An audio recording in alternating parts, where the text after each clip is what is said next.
I'm a three-time world record holder in ultramarathon swimming. I hold the world record for fastest swim around Manhattan Island, 45 kilometres. I've won the Rottnest Channel swim over in Perth, 19.7 kilometres. And I hold the world record for fastest cumulative Ocean 7, the 7 toughest and most iconic channel swims in the world.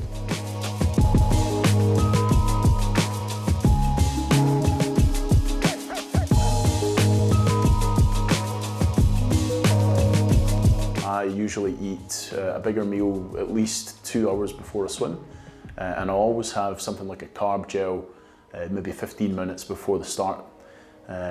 It's all personal preference, and you want it to be light and easy on the gut.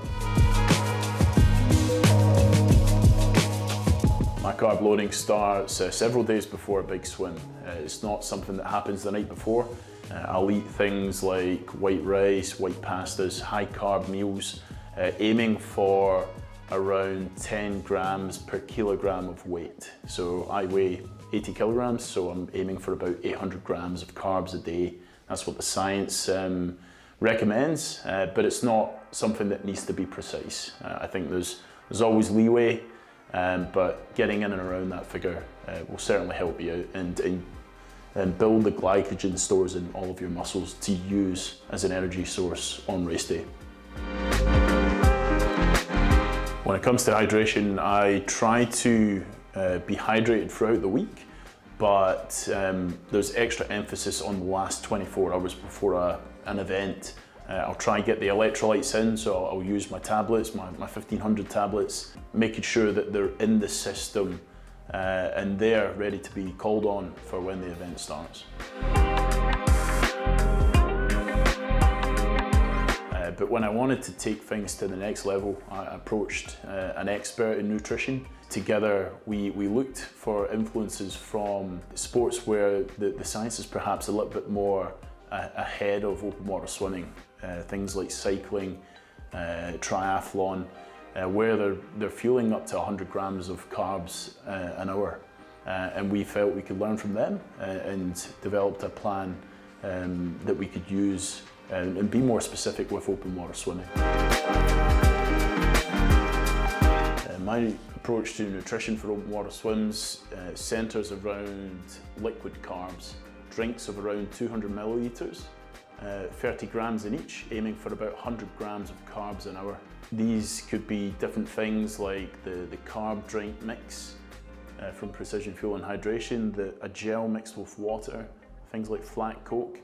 I'll try and mix them up so that there's no taste fatigue. There's always a bit of variety and something to look forward to. When they're in liquid form, it's a lot easier to intake from a practicality perspective out there on the water. It can be handed down in a bottle, really easy to get down the hatch, easy on the gut. And yeah, I think it's a good approach for a marathon swim. With open water swimming, there's a lot of factors involved that you might not experience on land or in the mountains. Cold water being one of them. We typically heat our feeds up in those situations, maybe just mixing the balance of hot water with moderate or temperate water, just to make sure that the body can heat up from within and you raise the core body temperature using your liquid feeds. But I think also psychologically it's a huge boost to the morale and gives you something to look forward to every 20 minutes. Practicing for your feeds is an important step because you never want to try something new on race day.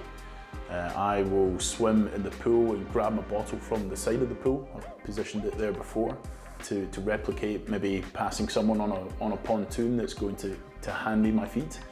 I might practice taking a bottle from someone in a kayak, or if it's available to me, someone in a boat.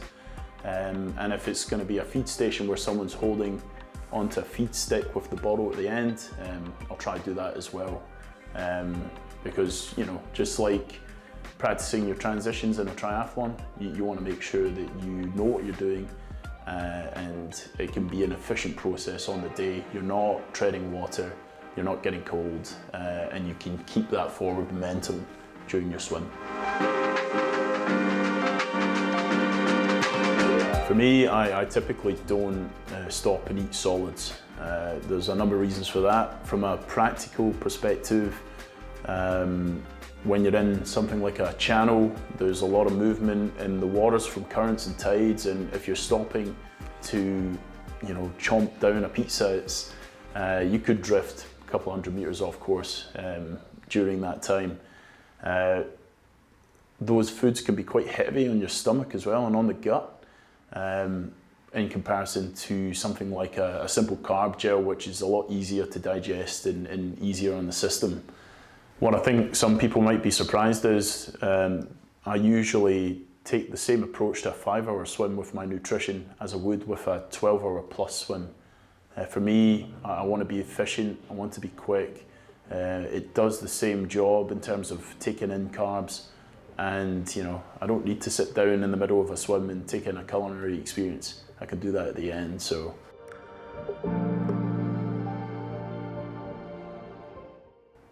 If you are doing a 10K and you need to be self-sufficient, I would recommend taking some feeds with you. So it could be something like stuffing a gel up your swimming costume and taking it out when you need it as prescribed, aiming for that 100 grams of carbs an hour. Sometimes the feed stations aren't in locations or in accordance with what you would want to feed in, your schedule. So, plan around that. Make sure you have some on hand that you can take during a swim. As a general rule, I wouldn't feed for an event that's less than an hour. I think you can do a lot of the prep and carb loading beforehand. But if it's going to be something beyond, definitely take something with you and use it for the second half of your swim. The carb load sets you up for the first half.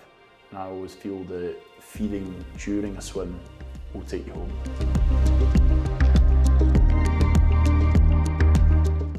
The way I look at open water swimming, it's got such a rich history built around traditions, and I think there is a shift in mindset where people are looking for those extra 1%ers in ways to improve their performance in these marathon swims. I took that approach when I wanted to try take things to the next level and take a more scientific and performance mindset to my swims. I saw nutrition as one of the key areas where I could get those extra gains. And for me, I think it's played such a huge part in my own journey and what I've been able to do in this sport, in ultra-marathon swimming. So I hope some of the stuff we've covered today can be of help and inspiration to you, and maybe give you some ideas on your own approach to nutrition for your open water swims. And yeah, all the best with the journey ahead.